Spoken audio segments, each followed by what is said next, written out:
I'm Chuck DeVore. I'm the Chief National Initiatives Officer for the Texas Public Policy Foundation. Welcome to our next panel here this afternoon. I think you're going to find this a very interesting panel as we're going to go into kind of a regional overview of what's happening in the Western Hemisphere south of the border, and I think you'll find a few interesting revelations. I'm joined here by two panelists, and frankly, I'm really glad that I have two panelists because one of my panelists caught COVID, which is still a thing, and the other got a really bad cold and was unable to travel and might even have COVID as well. So I'm wondering if there's some Chinese biolab somewhere down in Panama that might be trying to mess with our presentation. So I'm joined, and for those of you who have military background, this is a joint panel. I'm joined by Joseph Humire, and we'll have a little more to discuss about his name in a moment. He's the executive director at the Center for a Secure, Free Society and a visiting fellow at the Heritage Foundation's Douglas and Sarah Allison Center for Foreign Policy. Joseph is a former Marine. Hoorah. Hoorah. Yeah, you can see I say that with a lot of enthusiasm as a retired Army officer. He saw combat in Iraq. He's a national security expert specializing in trans-regional threats in the Western Hemisphere, such as international terrorism, transnational organized crime, China, Russia, and Iran's malign influence. Joining Joseph and myself, we have Rodrigo Arenas. He's an entrepreneur, publisher, journalist, and Republican values advocate.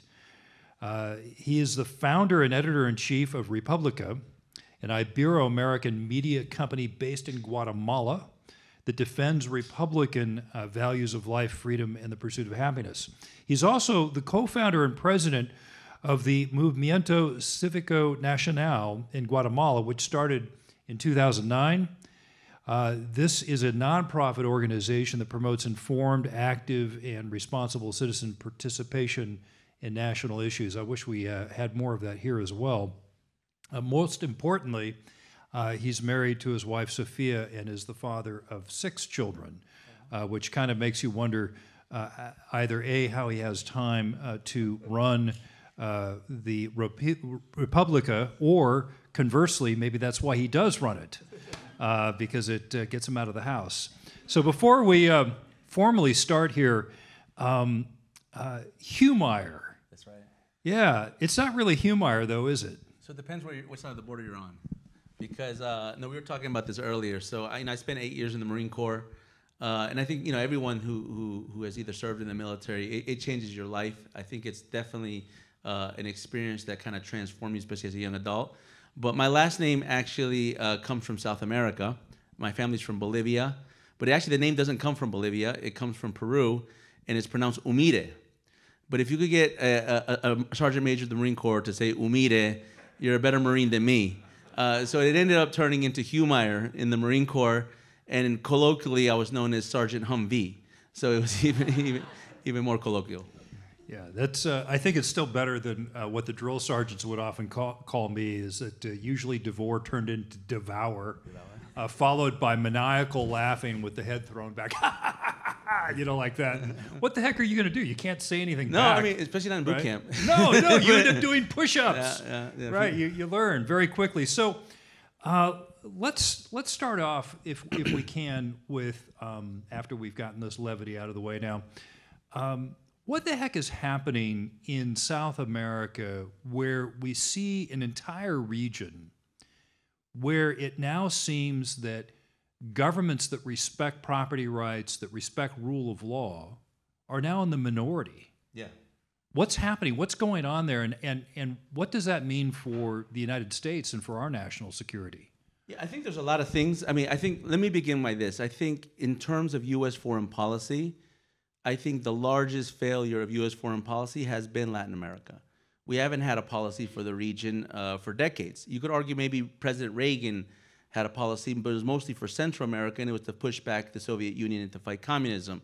But since that period, since the end of the Cold War, we pretty much had kind of a hands-off approach to Latin America.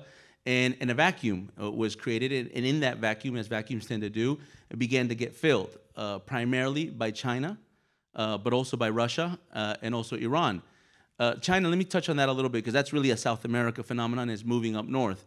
The story of China and Latin America is a story of malign intent and U.S. neglect. And I spoke a little bit about the neglect part, but the malign intent is China sold a bunch of smoke to Latin America, thinking that they were just going to engage in trade and commerce and business relationships.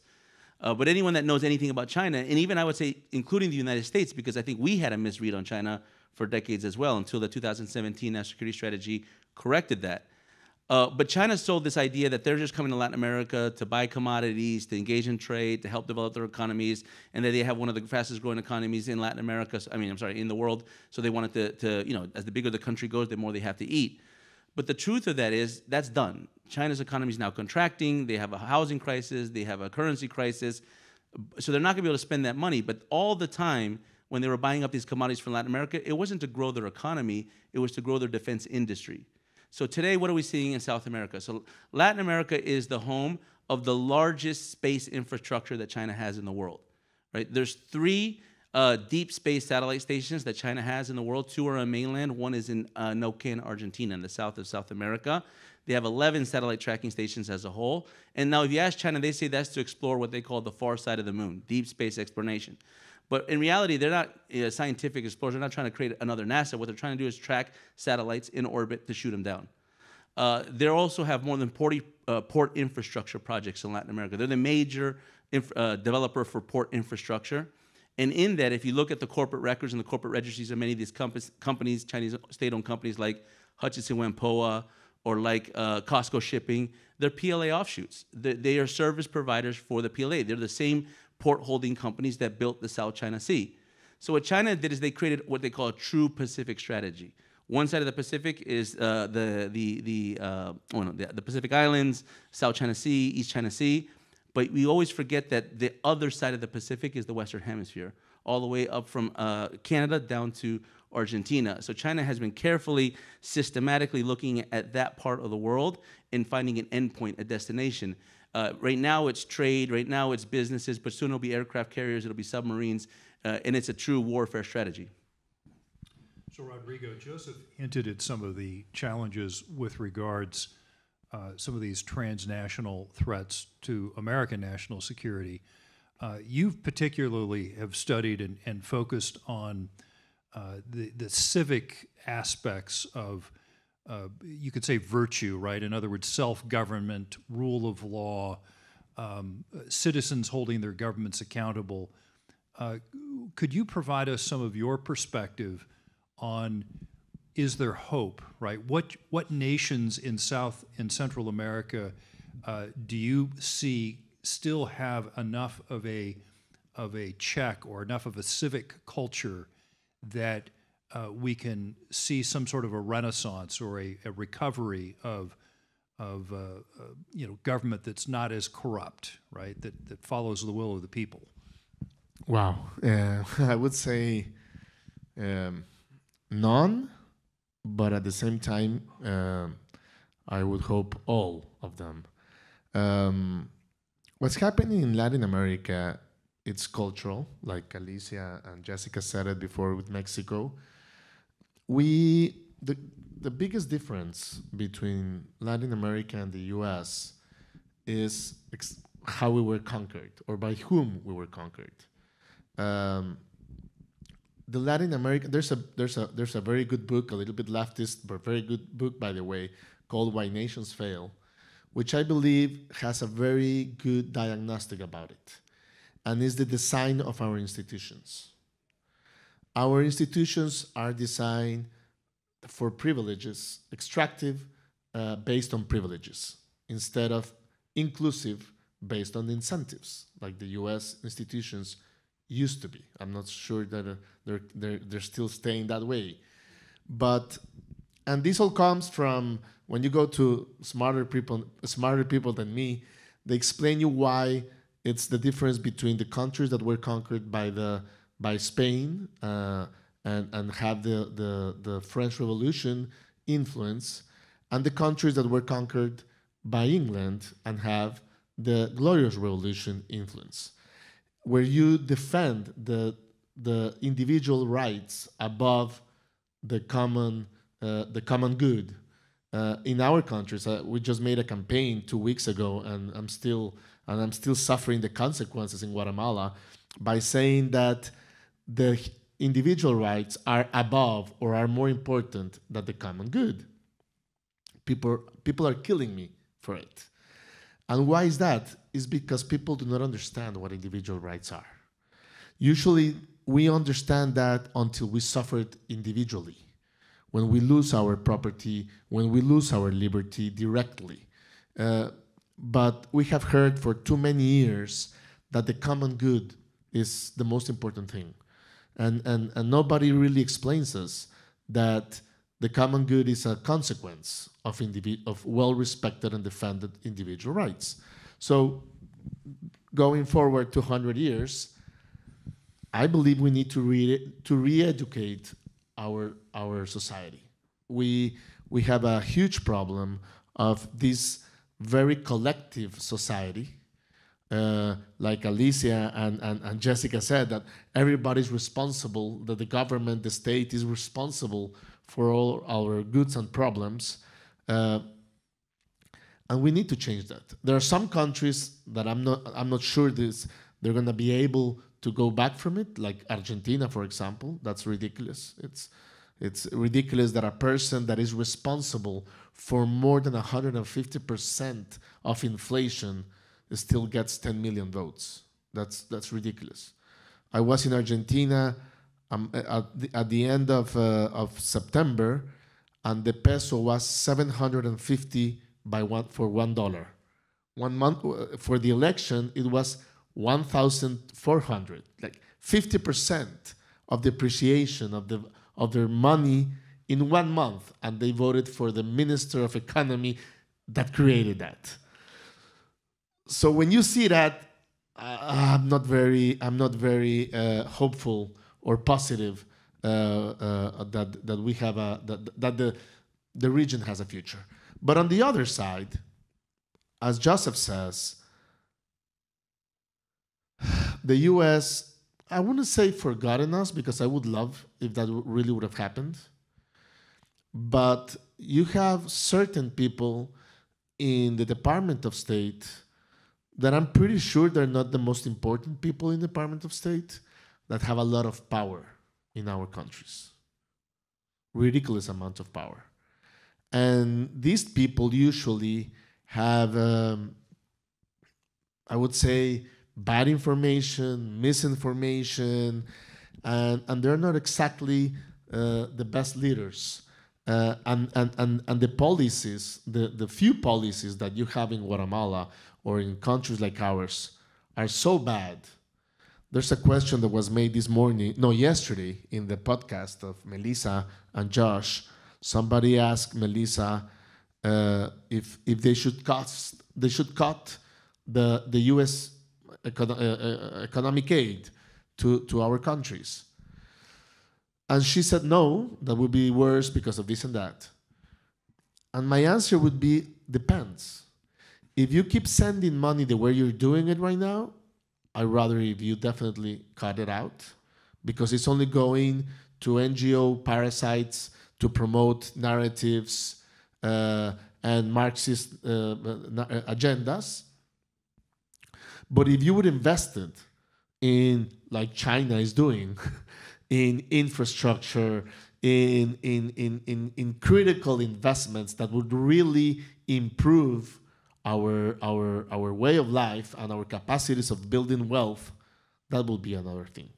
So yes, the U.S. is usually the biggest market for all our countries. I would say even, I don't know, I'm not sure about this, but I would say even Brazil, that I know has a huge trade exchange with China. But I would say that the U.S. is.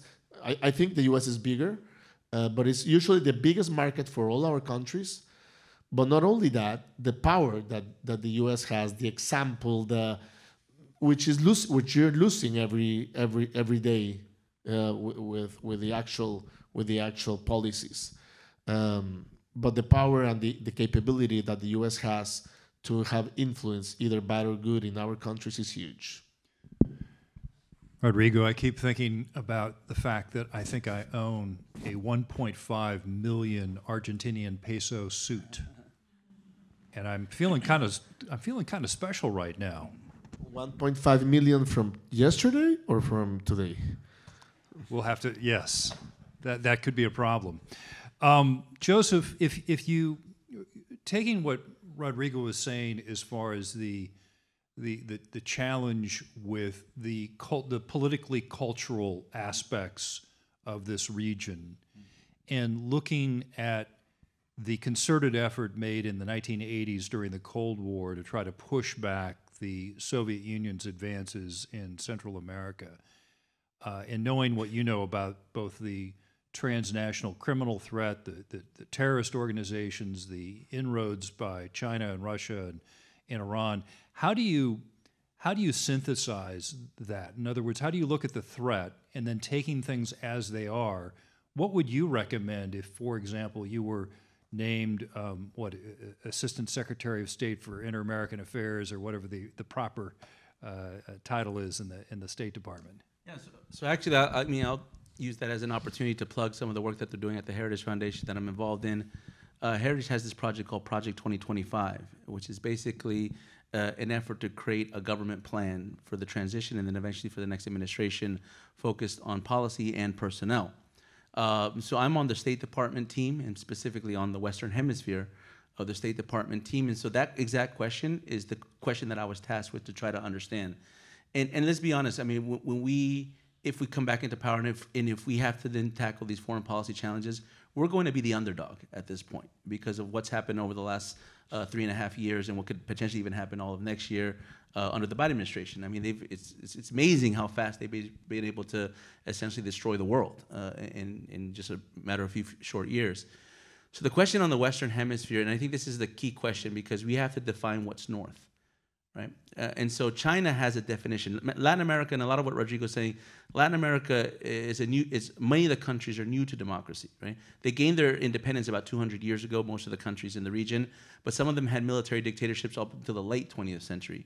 So they don't fully understand democracy and the democratic experiment, some more than others. And in many respects, that came with kind of a lack of identity. And there are a lot of the countries are struggling to maintain a national identity. And what China's been trying to do is they've been trying to supplant that identity by putting Latin America in what they define as the South. This is kind of their definition of what they call the global South, this South-South network, or that's what they use the Belt and Road Initiative to do.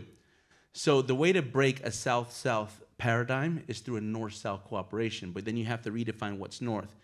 China would have us believe that North begins at the Rio Grande, that literally Mexico is a southern country, and then United States and Canada are northern countries. Historically, demographically, geographically, that's false, right? North has never been defined by landmass, it's been defined by oceans. The North Atlantic and the North Pacific, which control trade, international trade based on maritime security. So if you study the culture of Latin America, and this is gonna go a little bit into the depth, but if you study the culture of Latin America, there's only one, or actually two specifically, divisions geographically that have defined culture over thousands of years. One is called an Amazon, and the other is called the Andes Mountains. When you go north to the Andes Mountains, it's literally why the Spanish couldn't go into Brazil, right? Because that's why Brazil was colonized by Portugal and the rest of Latin America mostly by Spain. But when you go to the north of the Andes, the mountains split up into at least two, if maybe not three ranges. And when you go into those ranges of mountains, the indigenous tribes, and this is even pre-Spanish colonization, they all were fractured and fragmented, which is why today, in Venezuela, they'll play baseball. Colombia, they'll listen to U.S. music. And the culture of the North starts at the equator.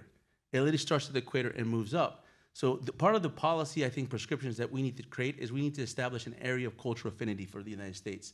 There is no power in the world that doesn't live within a neighborhood. It's impossible to have a great country and have a ghetto surrounding every single border around you. And it'll eventually include your north, your west, your east, and your south. So my argument is to just reestablish an area of affinity among a north-south relationship where north is no longer defined just by Mexico, US, and Canada, but defined all the way out to what was called the Spanish Main of Colombia, Guyana, Ecuador, Venezuela, who culturally, demographically, historically, and geographically are more close to the United States than they are to Argentina or they are to Chile. And then we have to work in the south. And the south, I mean, you know, Chile is like more European. They're German, basically. They're like German with Spanish accents. And Argentina are Italian, right? Brazil is Portuguese. So we have to work with those countries to build this cooperation and break that South-South paradigm that China is trying to impose upon the world and particularly upon the Western Hemisphere. That's why the border is so important, because the border is that dividing line that China is trying to make. I'll give you this anecdote. In March of this year, the Russian, probably the second most powerful man in Russia, right, is Nikolai Patrushev. He's pretty much the number 2 to Vladimir Putin. If Vladimir Putin would fall off a rooftop, Nikolai Patrushev will be in charge. So Patrushev travels to Latin America, goes to Cuba, Venezuela, and Nicaragua. As he's traveling to Latin America, the Russian Foreign Ministry launches a disinformation campaign. I'm going to actually read to you what they said in their X accounts, Twitter accounts, whatever it's called nowadays.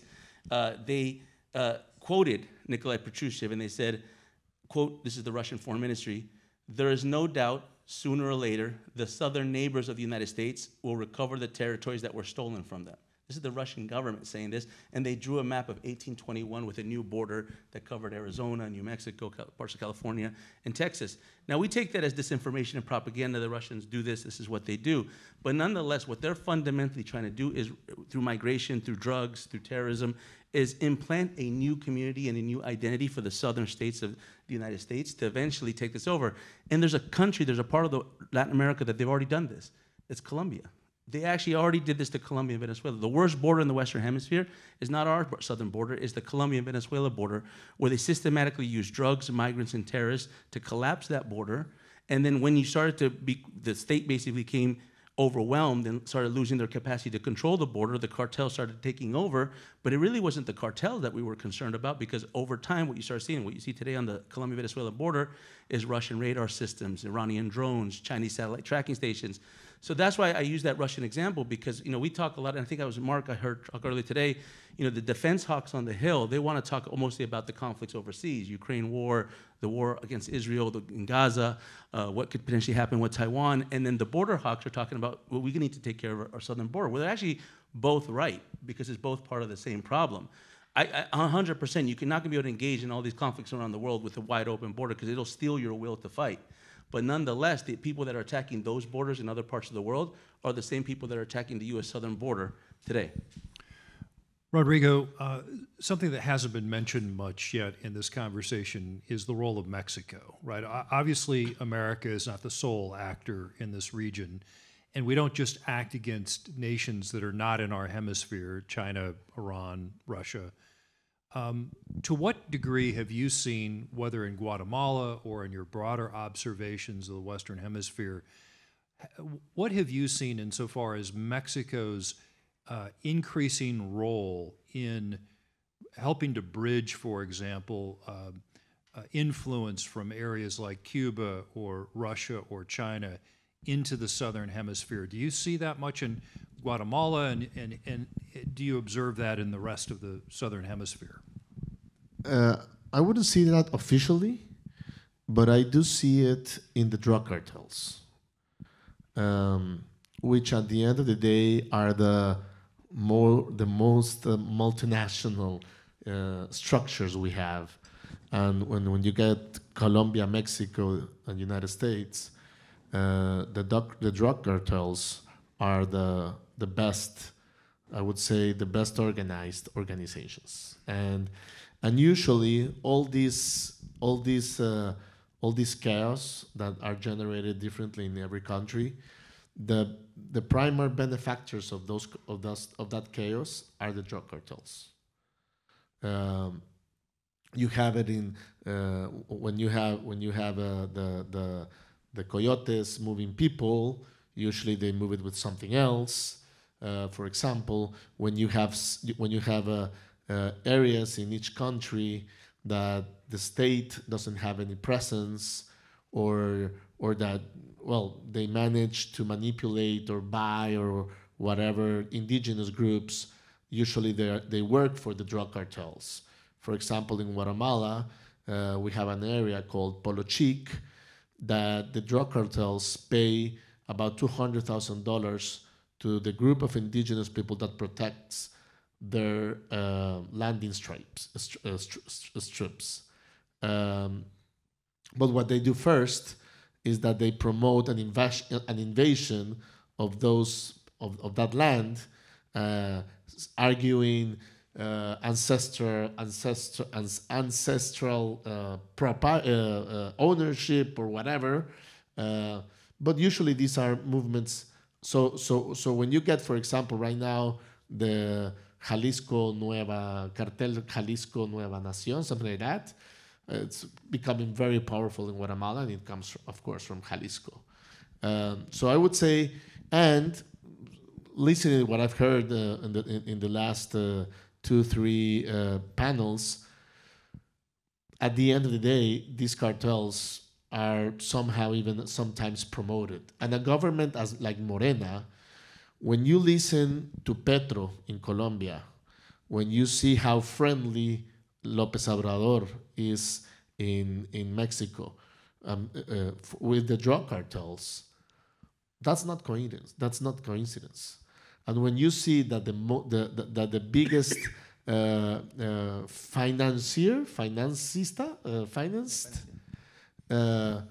is the drug money, is that they are the biggest financiers of Maduro, and the amount of power that it has, I would say I really don't think that's a coincidence. So I would say that's the way Mexico it's influencing. So Joseph, you had mentioned briefly talking about focus of foreign policy experts on places like the Russian war against Ukraine or the Hamas-Israel war, concerns over Taiwan.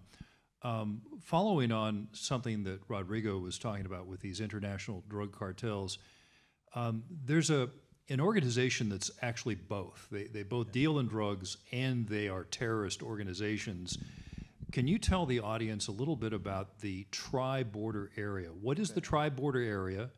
What is Hezbollah doing there? And as some of you may have seen in the news, just in the last 24 hours, there were, I think, 2 members of Hezbollah that were arrested in Brazil that were potentially planning to do some pretty significant anti-Jewish violence in Brazil that were just fortunately arrested before they could carry out their plans. So tell the audience a little bit, what do you mean by the Triborder? What is that? And what is Hezbollah doing there?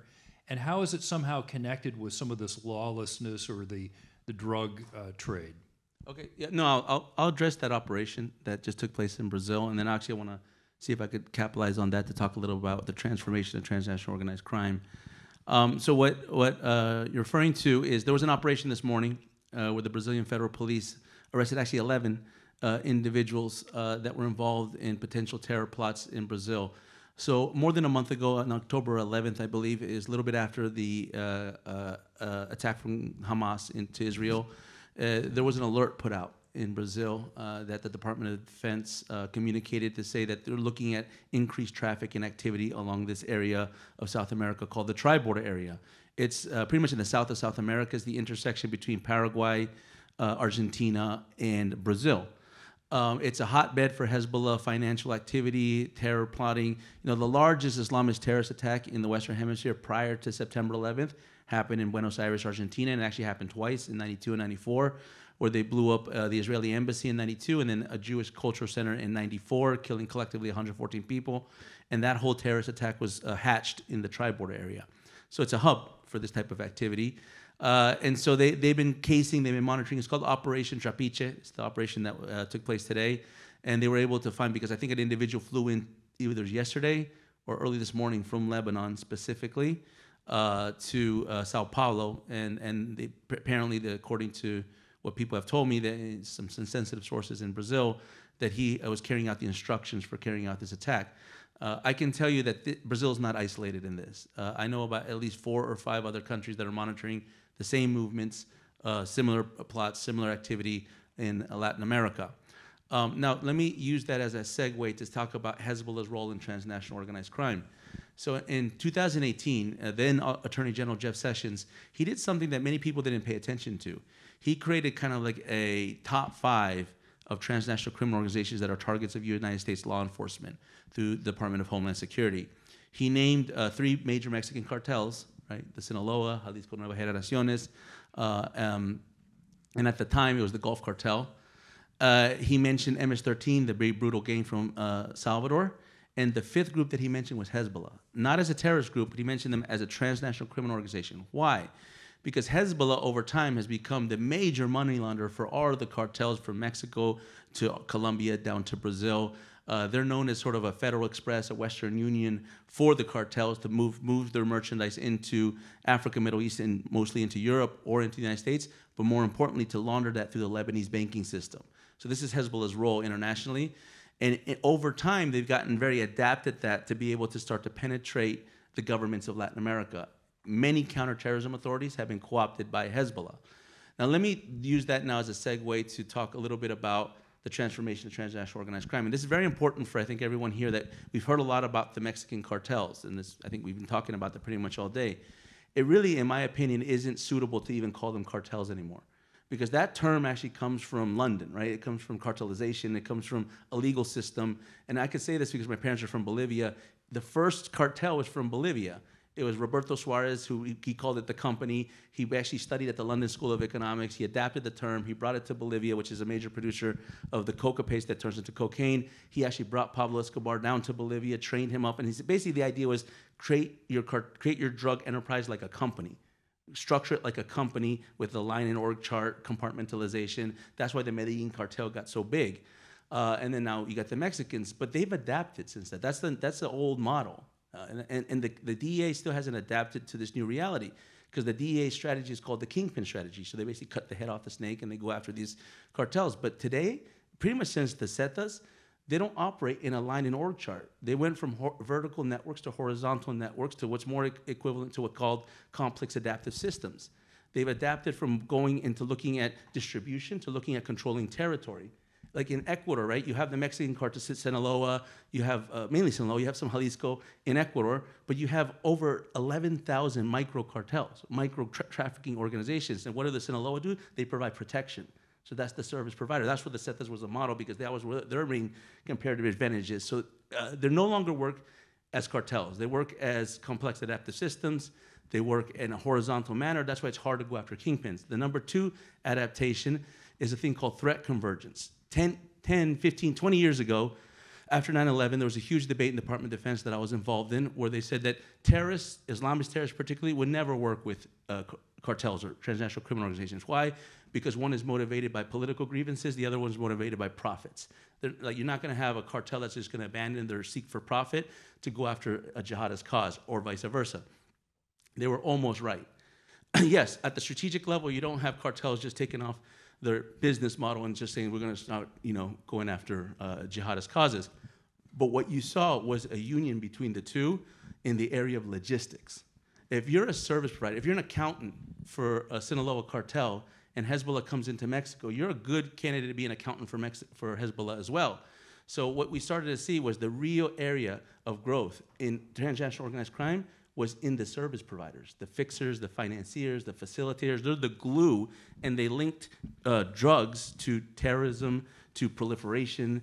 And fundamentally, the last adaptation that I wanted to talk about was that that's when it started to bleed into illicit economies that started to capture states. So this is the concept of criminalized states. And so this is different than corruption. This is different than a narco state. We've had narco states in Latin America forever. Everyone remembers Manuel Noriega in Panama. We actually invaded that country because of a dictator that was tied to drug trafficking. But what we're seeing today is beyond Manuel Noriega, Panama, in a narco state. What we're seeing is a criminalized state, because instead of having corruption breed into the government of any of these countries, capturing positions of power and using it for the benefit of transnational criminal organizations, what you have is the government using its government power to embed into the organ of transnational organized crime, so that the government becomes, quote unquote, the cartel. Venezuela is that. Venezuela uses its immigration system, its banking system, its transportation system, everything that a government would use to deter threats, it uses them to amplify threats. And I'm going to present one to you today. I venture to guess that many people haven't heard of this, but this is probably one of the biggest, fastest growing transnational criminal organizations, growing way faster than the Mexican cartels. And it's from Venezuela. It's called the Tren de Aragua. It's literally called the train from Aragua. And it was based out of a prison in Aragua in the northern Caribbean state in Venezuela. And it's basically become a specialist in human smuggling and human trafficking, sex trafficking, child trafficking, but most importantly, the movement of migrants. And over the span of about less than 5 years, they've gone to being a small prison, a small transnational criminal organization based out of a prison in Venezuela. They're now having presence in 7 or 8 countries throughout the hemisphere. Wherever you see a Venezuelan diaspora community, the Tren de Aragua will follow. And they're in Mexico. They're in Mexico and they're coming to Texas. Venezuela was once the most of the migration was going south. The largest migration in the world, 7.7 million Venezuelans fleeing that country since 2014, larger than Syria, larger than Ukraine, 2 war zones. That was flooding South America first, but since 2021, that's been moving north. And today, that's the #1 source country of all the apprehensions and encounters on the U.S. southern border. That means the Tren de Aragua is following right behind them. And the Tren de Aragua, to me, no one believes the official story that there was some young guy named Nino Guerrero that created this multinational transnational criminal organization in a matter of 5 years. That's a state-sponsored transnational criminal organization. That's what Hezbollah is for Iran. This is for Venezuela. And I think that's something that, to me, the amorphous is a transnational organized crime. You mentioned Panama and Manuel Noriega. My first day of active duty with Southcom J2 was my getting carjacked by one of Noriega's Dignity Battalion goons. And so it made me about 10 minutes late to my first day of active duty. And about 11 months later, the neighborhood in which that happened was burned to the ground by the American invasion. So it was like, yeah, I have a bit of a familiarity with that area. Rodrigo, you were I was going to say retaliation for the carjacking.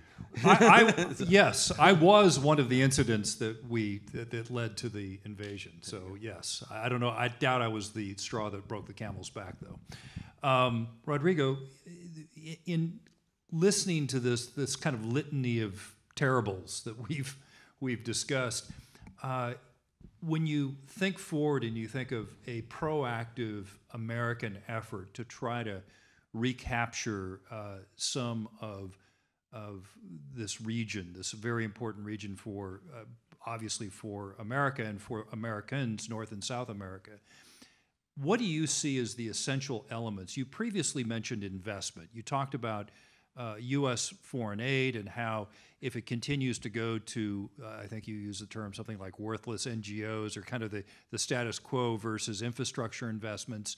Could you expand a little bit about what you would see as a successful strategy for the U.S. to re-engage actively with this region of the world? When I was coming here on Sunday, my brother-in-law asked me, I was first coming to Miami, then coming here, and he asked me where I was going. And I said to him that I was coming to this meeting, that this group was forming in order to do Project 2025 and the policy for when the Republicans win next year. And he says, oh, so it's like a prayer group. Yes. First, you need to win next year. That's a must. That's definitely a must. I don't know what's going to happen to the region if we don't have a 180 degrees change in your Department of State from next year. And why am I saying that is because you see Guatemala, Honduras, now El Salvador, Panama, countries that used to be, for example, when you want to see a country in Latin America, how the country plays the game, see where that country stands for Taiwan and or Israel. And Guatemala, Honduras, El Salvador were countries that were for Taiwan until, well, Salvador and Honduras 2 years ago. Guatemala is still in the side of Taiwan, but I'm not sure that's going to be because the left, a left politician just won the elections, and he's taking over and he's positioning. How do you say taking position? taking power on January. So the U.S. needs to address, I would say, Latin America and Latin American countries like its true partners, like true partners that if the U.S. can help us the way, for example, you did it with Europe after the Second World War, in generating the infrastructure, in generating the basics that we need to really become countries that developing countries and not third world countries, I would say that would change a lot of the minds. As always, it's like right now, I wouldn't say, with some exceptions in some countries, I would say it's a very small amount of people that are doing all the damage in the Department of State and in each and every country. And it's the same amount and it's the same small amount of people that can do the benefit or that can change the way we're going. And I would say it's on two issues I would go. One, infrastructure. It's ridiculous the lack of infrastructure that we have in Latin America. And second, I don't know how, but the rule of law,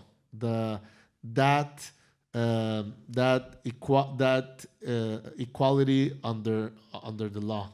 You know what I mean? It's not only the rule of law by itself, but also how we need to redesign our institutions in order to be inclusive based on incentives. And when I say inclusive, it's universal institutions. It's institutions that are good for white, for black, for brown, for yellow, for whatever persons, for every individuals. I would say, because when you go to these countries, usually the people are hardworking people, are people that want to succeed, to be better, to have success in their lives and their families. And one of the biggest things I think we still have is that we're family-based countries. We're still family-based countries. And that's one value that we have to protect, because I think that's the value that when you still have that value, you can still reshape the whole country and you can still reshape society. When you lose the value, when you lose the family-based value in society, I don't know if there's a way back from there. Joseph, Rodrigo talked about rule of law, and I know that there's a lot of corporations, for example, that are engaging in kind of this euphemistic term that they call de-risking, right, where they're trying to get out of China because, of course, in China, as with some other countries, repatriating your earnings can be difficult, right, converting your profits in the local currency into dollars and realizing some profit. And so part of the challenge in relocating, let's say, factory operations from China to, let's say, Guatemala is that in China, of course, the Chinese Communist Party could decide tomorrow to take all your stuff and they could do it, right? But that probably isn't necessarily not the case in Guatemala either, right? That you could find yourself nationalized. So if you look at that, if you look at the potential for hundreds of billions of dollars of U.S. investment that as factory equipment begins to age and as artificial intelligence and automation begins to come online, do you see an opportunity for a significant shift in global supply chains that the United States depends on going from China to the Western Hemisphere? And what are the potential roadblocks that might cause major businesses to be hesitant, and how can we overcome them? The opportunity, Chuck, exists. It's there, but it needs leadership. It's not going to happen on its own. It's not going to happen just through kind of organic business-to-business relationship. It needs political leadership first, I think, here from the United States, also in Latin America. There are plenty of opportunities. The United States, we kick China's butt every day on capital markets. Where we lose is on government-to-government trade, right? That's where China does very well because they run towards corruption. The United States tends to try to run away from it. But I think to what Rodrigo was saying, and this is, got me thinking a little bit, is in the essence of like what's taking place in Latin America, the rule of law, right? That's been the challenge probably throughout the world, certainly in Latin America, like how to promote the rule of law, how to build essentially a culture of citizens that actually respect the legal frameworks of their country. Well, that's fundamentally being challenged in ways we haven't seen in a long time in Latin America.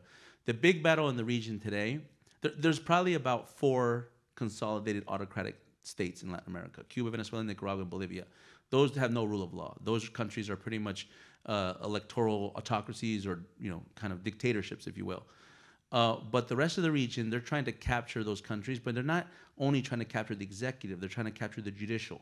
Brazil's that case, actually. Brazil's living right now kind of under a judicial dictatorship, right? Lula da Silva is a communist sympathizer, China, whatever. But the judge, the magistrates, the Supreme Court in Brazil is literally silencing and shutting down the entire opposition, whoever basically dissents with whatever their opinions are. Right now, you have ongoing battles in Guatemala and Honduras and Europe and Ecuador, in Colombia, in Peru, the battles over the Attorney General's office, to capture the Attorney General's office, to capture the courts. And so if they're successful in that, we're going to see an element of lawfare. Essentially, you're going to see laws being used to go after persecution of opposition and to embody and embellish the parts of the private sector that are closer to the authoritarian allies. Earlier today in one of the panels, they were talking... Wait a minute. Are you talking about the bite? No, you're not talking about... Okay, never well, no, mind. but I see that bleeds into the United States, right? Like what I'm describing to you from Latin America, but you can make that position juxtaposed with what's going on here in the United States, and I don't think it's different. In fact, I was having a conversation with Simon from the Heritage Foundation for a podcast that we put out, and he said something I thought was very telling. He said, for the longest time, we've been going to Latin America and telling them to emulate the United States, and what's happened over time is the reverse. We ended up emulating the worst parts of Latin America with our judicial system, lack of rule of law, lack of integrity on elections, and things like that. And then so I want to touch a little bit on someone, Rodrigo. He's mentioned the State Department a couple of times, and I was involved in some of these conversations. And there's been this kind of mindset for most of the, I would call them the bureaucracy that deals with Latin America, whether it's state, treasury, defense, or, the executive branch. And it's been kind of this mindset that we have to do what the Latin Americans want, right? We have to listen to our partners, listen to our friends, and they'll guide us and tell us what we need to do.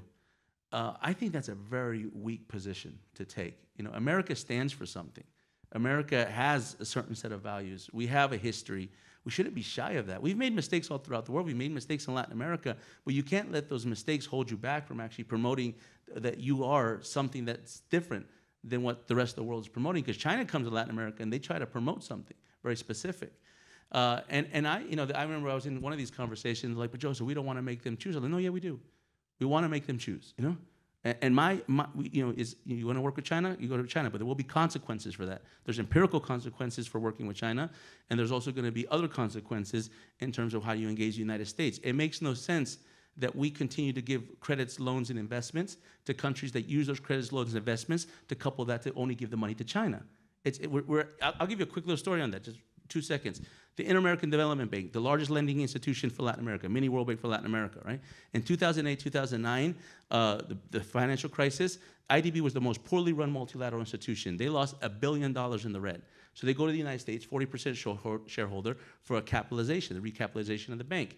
We were bailing out other banks. We didn't have that in our priority. And so what happens? China comes in. They came in at 0.004%, minority shareholder. They probably didn't spend no more than $20 million to become part of the bank.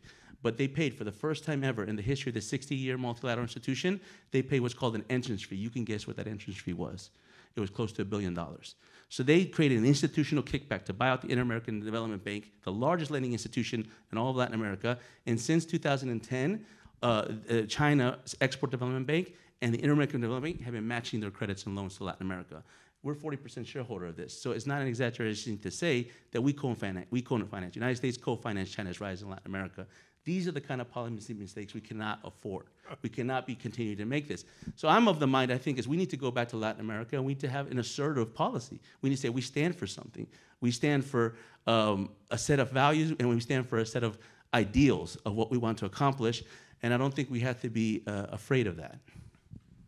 would just like to add. I agree with Joseph, but I would do something first, and I would try to discover, motivate, and capacitate leaders that believe in the Republican values. The problem right now that you have in most Latin American leaders, even the right-wing leaders, is that they truly believe that democracy is above the republic as a system, that collectivism is above the individual rights. So they make a lot of decisions believing that if those decisions are popular, then they're right decisions. For example, right now you can see it in El Salvador, how Bukele is reelecting, he's gonna reelect himself. He's violating the constitution of El Salvador, but nobody cares because it's popular. And so we need to understand, because those are the types of values that have made America, the US, so great for the last 240, 50 years. So I would say one thing that I would do before is I would create the leaderships. I would try to discover, to understand, to identify the possible leaders that you can have in every country, and capacitate them and help them, and help them get to power and help them, because then you're going to have smart decisions. The problem right now is that you go to most of our countries and the right-wing leaders, they don't have the capacity to look beyond a meter out of themselves. Well, there's a lot of sobering things to think about with this panel. We've come to the time where we'd like to hear from you, our audience, with some questions and answers. And I think the most important thing about the questions is make sure it ends in a question mark. We do have some microphones around the room, so please put up your hand if you wish to ask a question. And if you will, let us know who you are and if you're with an affiliation, what that is, and then ask your question. Yes, sir. Terrific panel. Phil Linderman from the Center for Immigration Studies. So really, Joseph, you had a great critique, but I think the Biden administration would say they do have a policy for Latin America. It's in the Los Angeles Declaration of Migration and Protection. And Tony Blinken and the rest of the State Department are all about making sure that migrants can move in the hemisphere. 20 million migrants are supposed to be on the move in the hemisphere, and this is supposed to be a good thing. So what did we say back to Blinken, the Biden administration? They say they have a policy, and it's working great. No, I don't think we have to say. We just have to get him out of office. That's 100% what we need to do. I mean, so about the migration issue, you're right. You know, and I've had this conversation with some folks in Washington, because there is this thinking that they don't have a priority in Latin America, or they're incompetent, they don't know what they're doing. But it depends which angle you take, because I think they're accomplishing everything that they want to do. I think Rodrigo would talk a little bit about what they're doing in Guatemala, but they essentially have decided to cherry pick specific leaders in specific countries to prop them up because they have radical, leftist, progressive, Marxist values. You know, they used it under the banner of anti-corruption. They have this kind of anti-corruption jihad that they're waging in Latin America. And nobody's in favor of corruption. There's corruption all around. But guess what? Corruption's been around a long time in Latin America. And when you sanction the vice president of Paraguay, and he's no friend, he's a guy 30s. And in the U.S. too. Sure. And you know, of course, no country's pervious to corruption. I mean, this is, and the thing, the larger your government grows, the more corrupt it'll become. That's why I think we're mostly all small government proponents here. But when you sanction the vice president of Paraguay, who's no friend, specifically to me, because he's connected to Hezbollah, oh, my microphone. I think my battery's out. So. Thank you. But you don't sanction the vice president of Argentina, who's been not just indicted but convicted of stealing over $1 billion in public works project. Why? Because she's a leftist leader running in an election that they want to propel into power in a very important country like Argentina. Then everybody takes you as a joke. And then one last thing on the migration issue. Everything that's happening with the migration issue in a U.S. southern border, none of it is organic. Right? They talk about root causes. We've had root causes in Latin America forever. High levels of insecurity, low levels of economic growth. This is a level of migration that is unprecedented in the history of the Western Hemisphere, and it's happening by design. There's a concept, weaponized migration you guys have all heard of, but there's a concept that's been used in academic literature of how migration has been used more than 80 times since the 1951 UN Refugee Convention as a weapon of coercion. Now, I would argue that we've even evolved to the point that migration is now using as a weapon of warfare. We saw it on the Belarus-Poland border in 2021, and we're seeing it today on the U.S. southern border. But who's the weaponizer? And I mean, you could look at all the autocratic nations, but the one I'm going to pinch you to is the one I was talking about a second ago, was Venezuela. Venezuela has figured out, using a bunch of case studies from the past, how you can use migration to collapse borders. The first time I started to wrestle with this was in 2018 with the Central American caravans. Those caravans were organized primarily by NGOs in Honduras, and one in particular called Pueblos Sin Fronteras, People Without Borders in Spanish. That NGO was financed, supported, and logistically created by Venezuela. That's the same NGO that's right now in Mexico organizing that caravan that's pushing up north. So we have to kind of separate what's considered organic migration because of socioeconomic problems or levels of insecurity from weaponized migration, which I think is currently what we're seeing today on the southern border. If I could just extend that question and ask you, Joseph, because I recall hearing during some of the trips that the Texas Public Policy Foundation organized to the border that Venezuela today, for a certain sum of money, if you're in country for 48 hours, they'll essentially sell you a passport. Oh, yeah.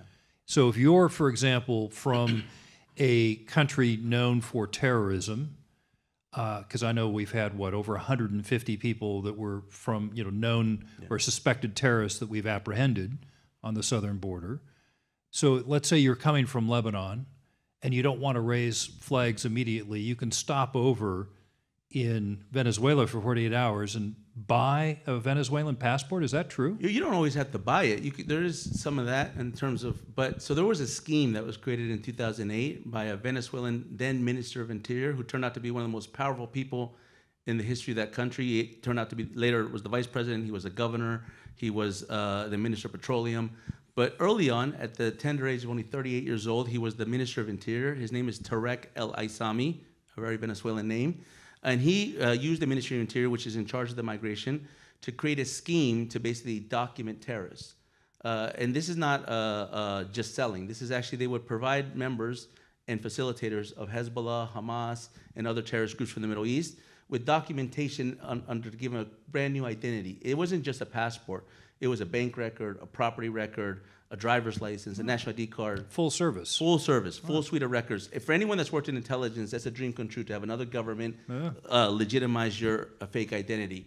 And so in 2017, with the Trump administration, I argued that we should put Venezuela under the countries of SIA, special interest aliens. Had we done that back then, the conversation today about the U.S. southern border wouldn't be SIAs as a minority. It would be the majority of migrants that are coming to the southern border are SIAs. So Venezuela, that's what I was talking about earlier about this criminalized state. It's beyond corruption and narco states. It's when the government becomes the criminal actor themselves. I think Mexico is in that direction. That's the difference between AMLO and the narco state that Mexico has been ever since the cartel of Guadalajara. They've been a narco state for a very long time. What AMLO did is he consolidated the security apparatus. He brought them under one umbrella in the executive, and he started to embed them with organized crime. And one last point, Chuck, just on the Venezuelan migration north, because the only reason that migration is now happening post-2021 to our southern border now is because Maduro did two things. He augmented and amplified the NGOs that were passing through the Darien Gap to create the infrastructure to move what used to only move less than 100, now move thousands. And he created national flights from Venezuela to Mexico.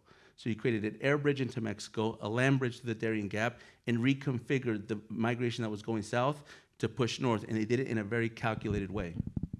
Yeah, that's okay, though, because Biden needs that Venezuelan oil on the international market and in exchange for the promise of free and fair elections, right? Yeah, I believe that one. A question back here. Gentlemen, Nick Geranius, General Counsel with Prospera. I wanted to get your general thoughts. One of the things that I've encountered in our work in Honduras, where we have a special economic zone with about 1,000 acres, is demoralization among well-meaning people throughout the elites, the middle class, and the poor. They just don't think they can do it anymore. And then they look at the United States and they see a change in the way that we display our principles, and they get even more demoralized. And so this is something that I've seen for the past 5 years. And it has underscored to me the importance of being able to visibly deliver the benefits of Republican thinking quickly in short time frames so that people can feel that they can do it again. And that's our business model. We deploy all of the best policies developed in the think tank world in the United States in a zone, and we invite everyone in to prove their merit, and then we let it go.